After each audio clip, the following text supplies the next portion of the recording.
Welcome to the Mile High Church podcast. Glad to have you with us today. We are so excited to have Dan Harris joining us at Mile High Church on Friday, November 3rd at 7 p.m. Tickets are $45. You can get them at milehighchurch.org. Hope you'll join us for this wonderful event. See you then. This is part 2, the title, When You Need More. So these three guys were sitting on a park bench, and the guy in the middle was reading a newspaper. The other two guys were pretending to fish. They would bait invisible hooks. They would cast them. They would wait for the bite and set the hook, and then they'd reel them in, and then they'd high-five each other, congratulations, and they'd keep doing this. Well, then, at one point along came a policeman, and he watched all this, and he said to the guy in the middle, "Do you know these two?" And they said, "Well, yeah, they're my friends." And he said, "Well, then I suggest you get them out of here." And the guy with the newspaper said, "Oh, yeah, okay." And he put the newspaper down and he began to row furiously.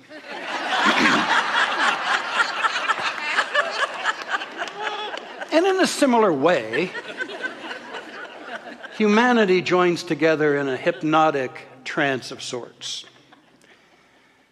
It's kind of a shared illusion that what we have and who we are is not enough.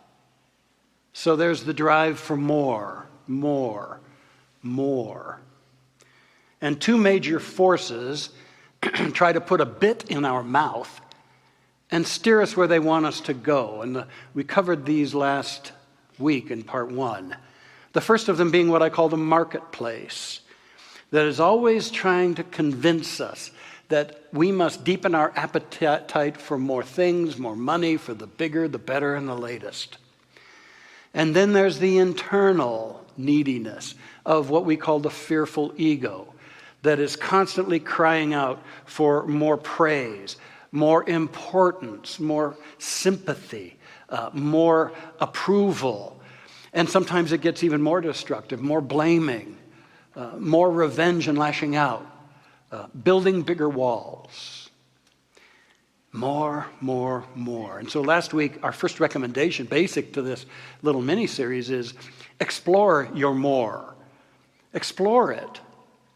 When a drive, a need, a demand for more comes up, what's going on? Are you a puppet whose strings are being pulled by these forces? The real challenge and upshot of it is that what they're trying to lead you to, if achieved or acquired, does not bring the happiness they tell you it will. Because it's an inside job. They don't bring the true power, the authentic peace, and the joy that they are apparently all about. So as we begin to become aware of it and potentially free ourselves from being in servitude to these forces, we can really set about going after the more that is the highest possibility for us. And that is to seek more awakening, more awareness of the essence of truth and reality that is right here, right now. In the now that Eckhart Tolle talks about, that the readings talked about, Thomas Kelly, the great Quaker mystic, talked about. In the now is so much, but we are usually unaware of it. But every person, we're all here to achieve more spiritual empowerment, more clarity of awareness of the mighty presence of the living Spirit as all the ideas, all the intelligence, all the healing energy, all the truth, all the life we could ever desire, right here, not later, right here. And so in that vein, I showed this short video, and I can't see it enough times. This is a 14-month-old little girl who was born with a visual deficiency, who is receiving her first pair of glasses. Look at mommy. Look at mommy.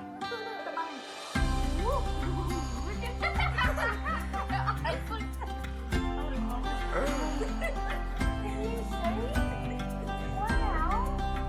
Mommy, look at me.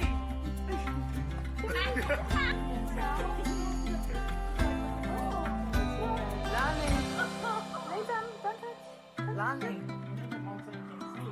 Honey, look at Reagan. What are you saying? Lonnie. Look at Reagan.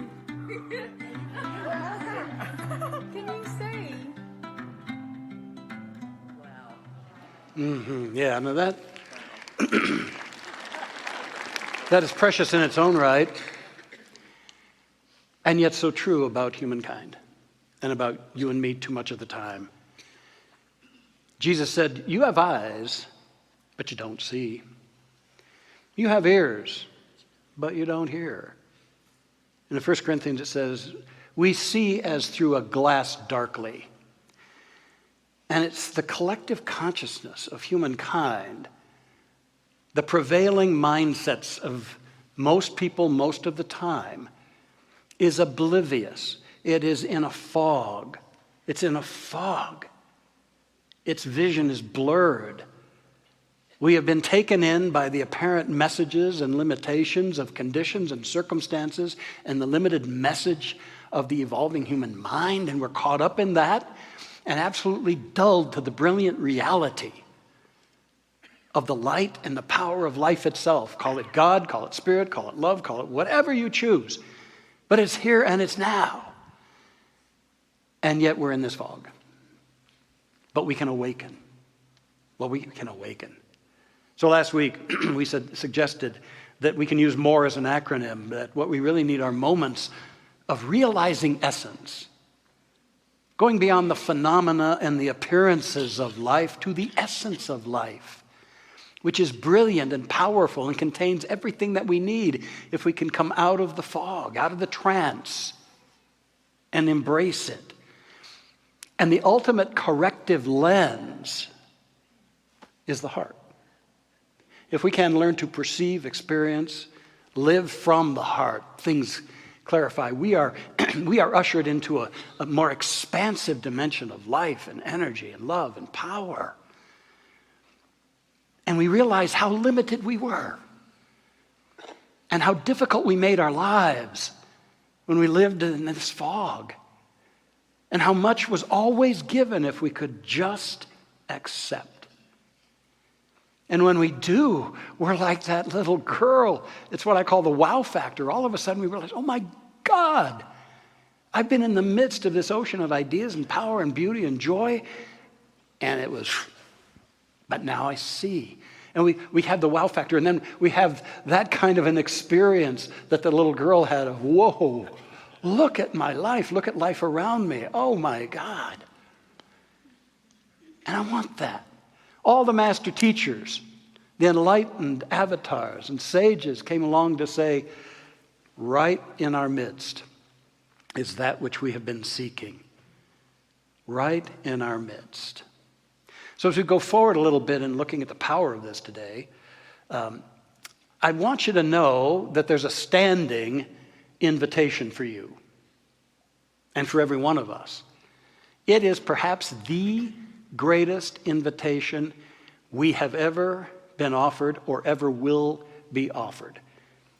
It was spoken by that master teacher Jesus, who said, "Come, you blessed of my Father, inherit the kingdom prepared for you from the foundation of the world."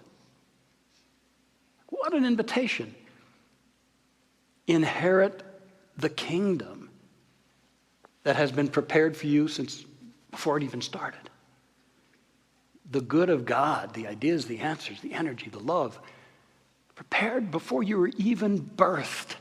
And it's still your birthright. What an incredible invitation. Don't you think we ought to RSVP on that one? Yeah, I do.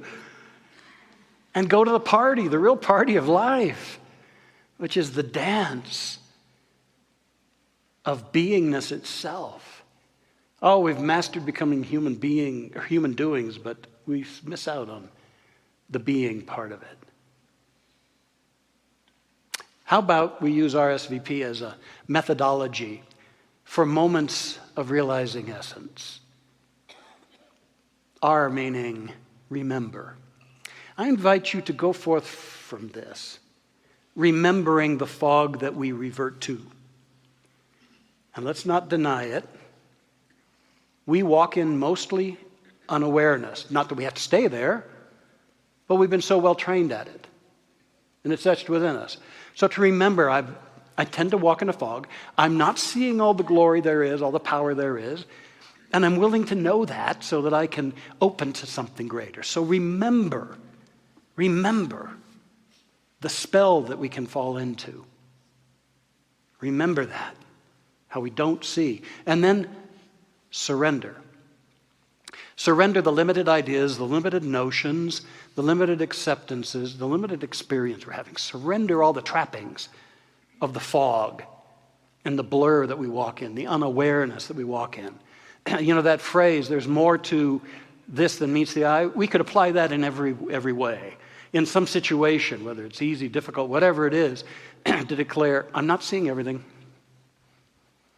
There's more than meets the eye here. There's more to this situation. And I want to open to the more. There's more to this person I'm with. Even if they're a rascal, there's more to this person. And I want to be aware of that. There's more to me. I want to be aware of that. And so we surrender.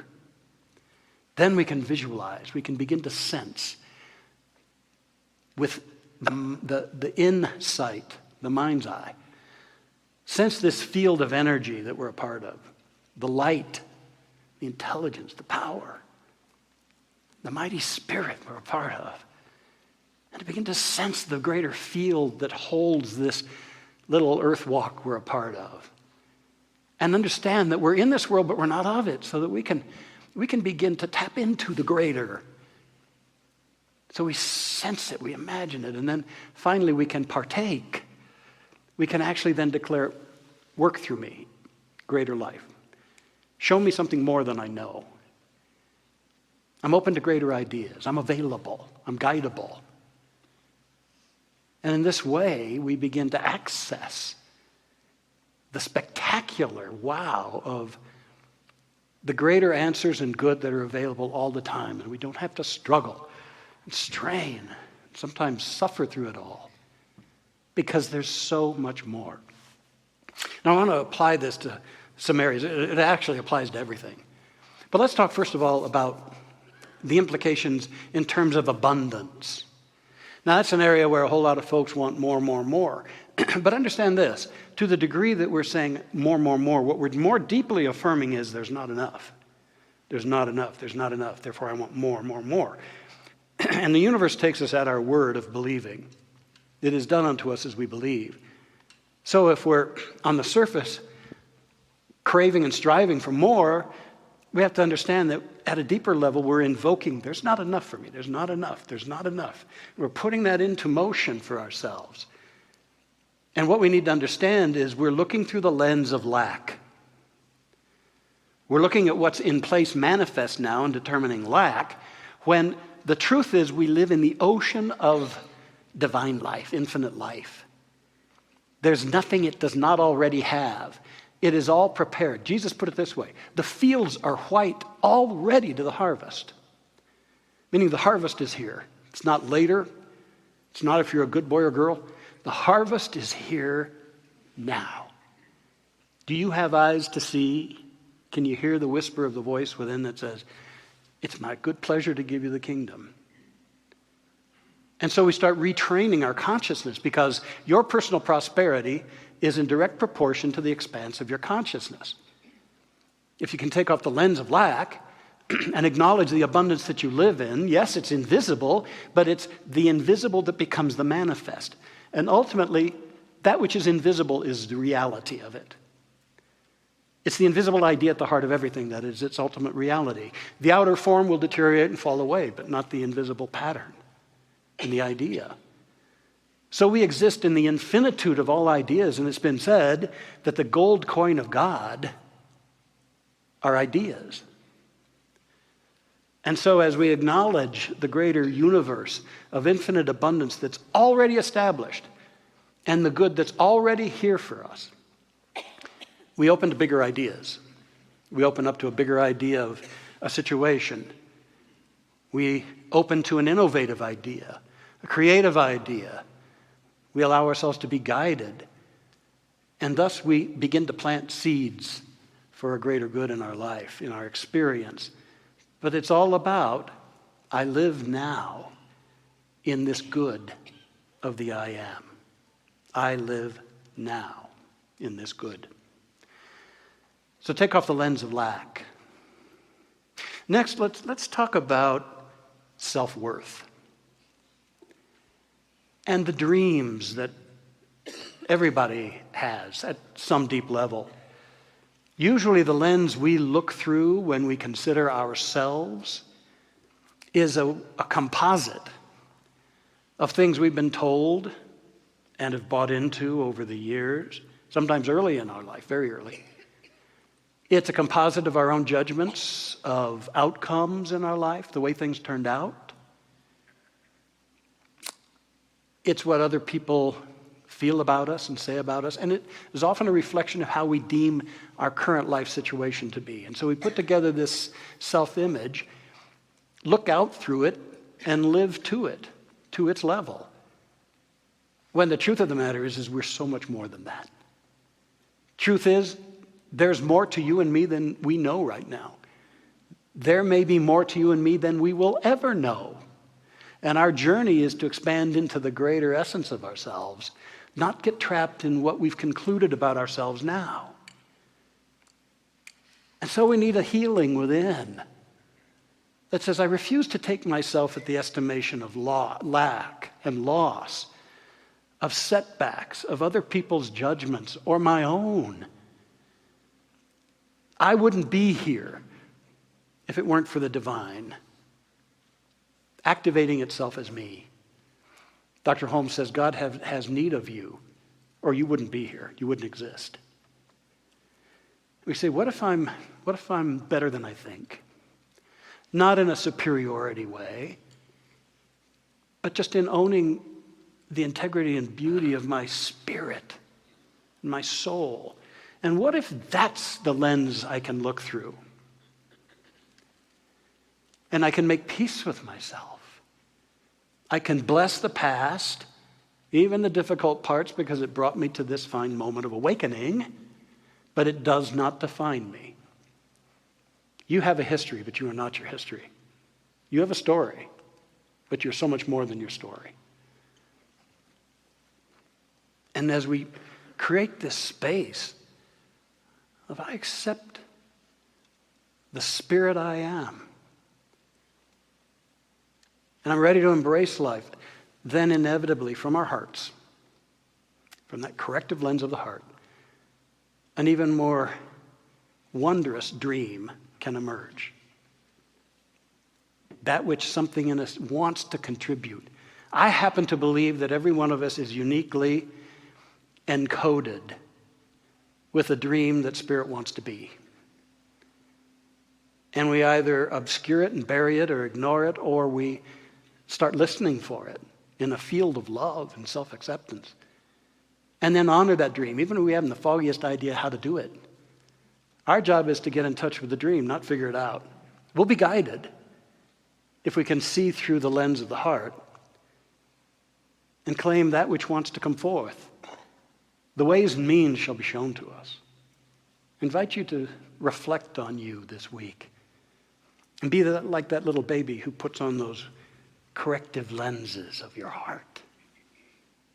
And take a fresh look at you from God's perspective. And let's talk about prayer and healing for a moment. When I first saw that video a long time ago, I thought, that's prayer. Prayer is putting on the lens of the heart and realizing the glory that's already here. It's no longer giving power to conditions and situations and what's going on and the voices of the world. It's realizing, it's a process within ourselves of realizing the presence, the power, the light here, now, at the heart of any situation, no matter how complicated or troubling it may seem. We pray to understand within ourselves that God's right there too. The light is available right there too. It's waiting to be invoked. It's there. And so too for somebody we care about and are praying on behalf of. for ourselves as well.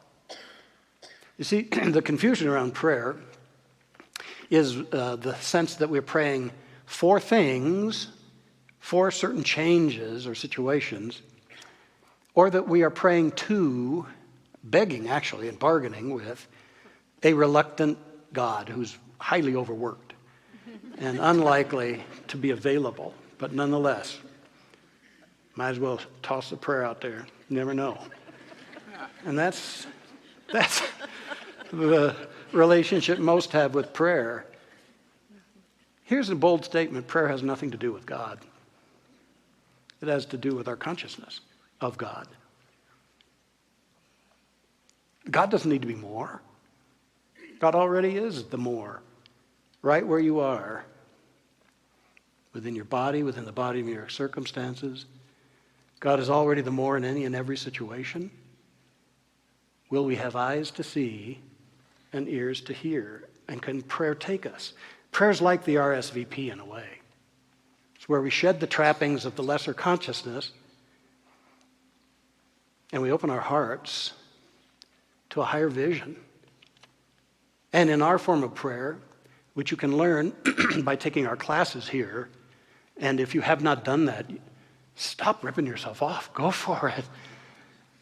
That may be the second great invitation, other than the one I said, is the invitation to learn and practice this stuff. But in our form of prayer, we come out of the fog and we realize we're ordained to speak our word, to activate the ideas of higher expression. But those aren't even making it happen. They're just activating the potential of the divine right where they are. And so prayer becomes this wonderful healing enterprise where we understand that healing is revealing the presence, the power, the glory of God. And we let it be. And then finally, I thought it might be good to speak a little bit about our relationships. We're all blessed to have relationships, although some of them we'd like to return. I wonder what the return policy is on certain relationships, but we all have them, and we learn by means of them, and we evolve by means of our relationships. And every relationship can go deeper. It astounds me that Erica and I can love more deeply and know each other more deeply. I didn't think that'd be possible. It was so full and rich, and it works. It keeps happening. And even other relationships you've got, they can go deeper because we take off the lens of what we think we know about a person, our judgments about them, our sense of their life history, what's going on in their life. We said, that's only minimally important. And we put on the corrective lens of the heart, and we realize this is a spectacular God-inspired being, greater than they know themselves to be, much as I'm greater than I know myself to be. And it's almost like we're with somebody like that and we're listening to their story or we're aware of what's going on, but we're adoring a larger truth about them. And how beautiful it is to be in the presence of somebody who sees more in you than you can see in yourself. And we can do that for one another. And then we can also heal the relationships where there's been a hurt. And one of the misconceptions is that forgiving is what we do to that person. I forgive you. No, you're forgiving them within yourself. You're forgiving about them within yourself, the judgments and the energies that you hold about it. You're forgiving the idea that whatever was said or done had any power to diminish you in the first place, because it doesn't. And you're coming out of that fog, and you're willing to love that being as you would love yourself, and set yourself free, and maybe them too, if they're willing. I remember a time when I had just met Erica, and I was smitten. And I was also on an education committee at our headquarters, and I was flying out to LA for one of the meetings. I got there very early, and I went to the conference room we held them at, and I thought I'd be the only one there that early. I'd put my briefcase down, visit some of the staff in headquarters, and then I'd be at the meeting. Well, I walked in to the conference room, and there he was. The nemesis of the group, I was convinced. A minister named Dan, and he was of the old guard, I judged. And he was just a troublemaker. Every new idea, every innovation, every creative possibility, he'd just squash it. And there was just this animosity and all of this in the name of God. And it was the meetings were kind of troubling because they were so contentious. And I walked in and I saw him there sitting all alone at the end of this long conference table. And a part of me said, just put your briefcase down on here on this other end, and you can get out, and he may not even hear you here. But one of the things that happens when you get into this teaching is that there's this little voice. Try as you might to get rid of it, it's there. You gave it permission to homestead. And it said to me, oh, no, you're better than that. You're not. You can do better than this. So I walked down to the seat right next to Dan, plopped my briefcase down and sat down. And he was shocked, because usually I was as far away as I could be from him. And we just sat there quietly for 2 or 3 minutes, and then it dawned on me. I said, Dan, I've seen you at conferences and such with your beautiful daughters and your lovely wife. How are they all doing? And he lit up.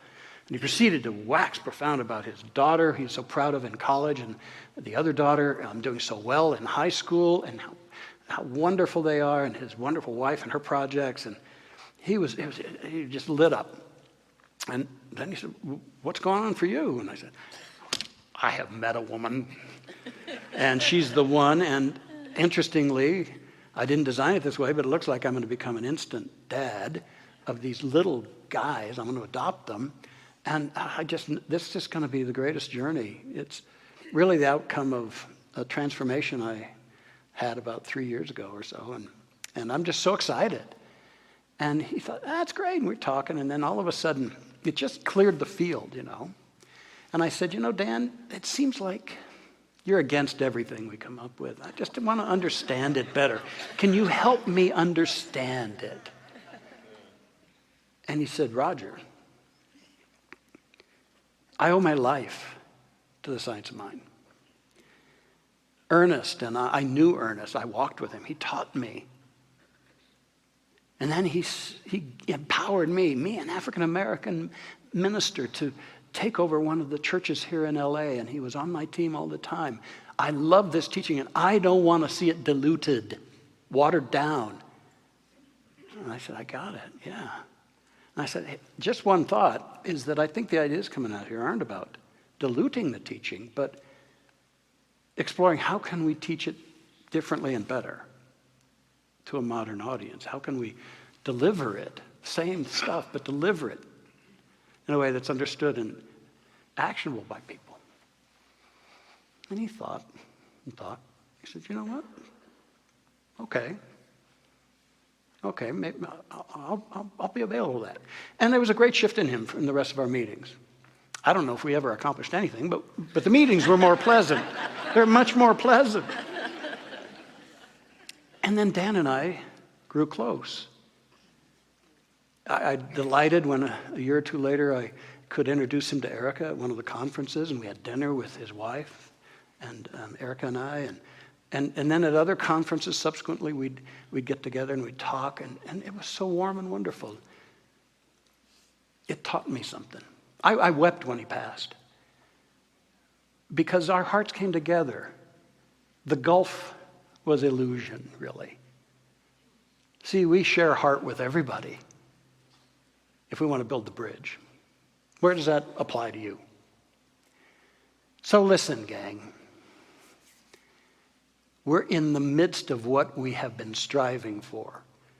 And as the phrase goes, that which you've been seeking is seeking you. So now we get to take off the cloudy lenses of how we see ourselves, how we see others, how we perceive the world and situations and experiences. Dealing with what's going on, but always asking what's more here. Having moments of realizing the higher essence that's here. Having those moments when we remember and surrender so that we can imagine and partake. And what will happen is that we can get inspired.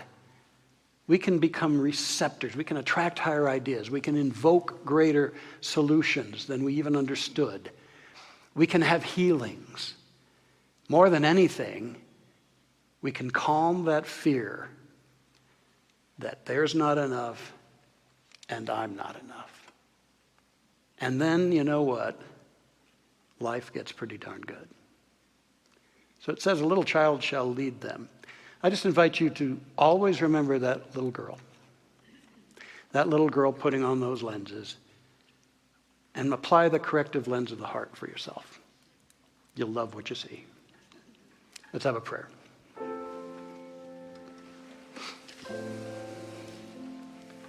Deep breaths.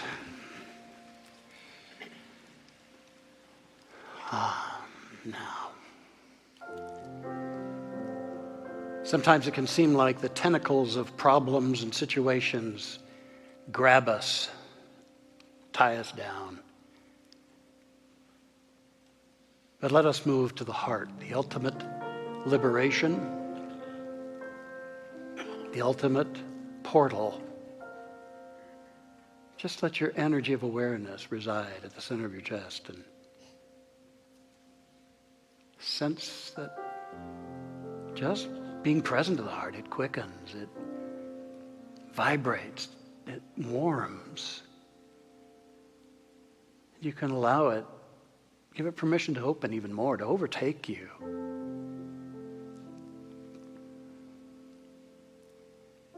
And more as we learn the leadership of the heart,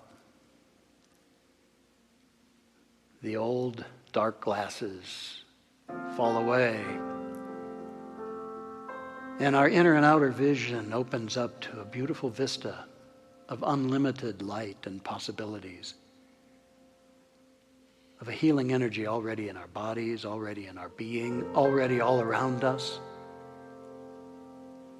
Sense this. Let your inner vision perceive and receive the mighty presence of the one power, its intelligence, its blessings, its delight in you, its gifts in you.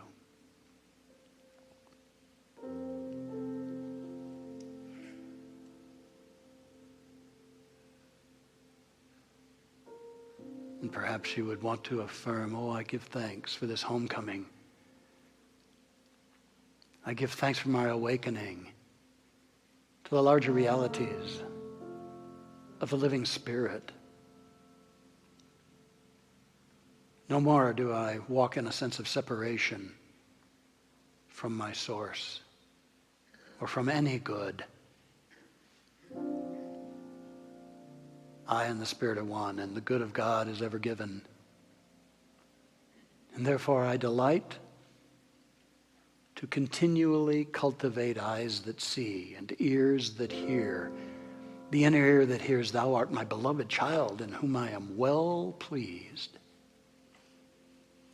Dream your dream, live your life.